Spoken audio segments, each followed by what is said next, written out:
Good morning সবাই। আজ আমরা সানডে ব্রাঞ্চে গোমান্তাক বলে একটা রেস্টুরেন্টে গোয়ান সি ফুড ট্রাই করতে যাচ্ছি, যেটা বেশ ভিড় ছিল আর 15-20 মিনিটসের ওয়েটিং ছিল। তো আমরা খানিকটা আশপাশে ঘুরে তারপরে আবার চলে এলাম। আর দাঁড়িয়ে থাকতে থাকতে আমরা মেনু কার্ড দেখে অর্ডারটা ডিসাইডও করে ফেললাম। মেনু কার্ডে হঠাৎ বম্বে ডাক মানে লইটা মাছ, তার ভারলেলা ছিল। সেটা মানে হচ্ছে লইটা মাছের ভেতরে প্রনের স্টাফিং। দেখেই ওটা তো অর্ডার করেই দিলাম। সাথে করলাম মাটন চিলি ফ্রাই, এইটা মাটন চিলি ফ্রাই। আর এটা হচ্ছে ওই বম্বে ডাক ভারলেলা, যেটা প্রন স্টাফিং। এটা হচ্ছে পমফ্রেট থালি, খুব একটা ভালো ছিল না থালিটা যদিও।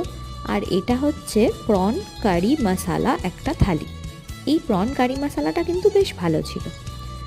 আমি সাজেস্ট করবো তোমরা যদি এখানে গোয়ান ফুড ট্রাই করতে আসো তাহলে থালি না অর্ডার করে আলা কার্টে অর্ডার করো। চিলি মাটন ফ্রাইটা অবশ্যই ট্রাই করো। দেখা হচ্ছে নেক্সট ব্লগে।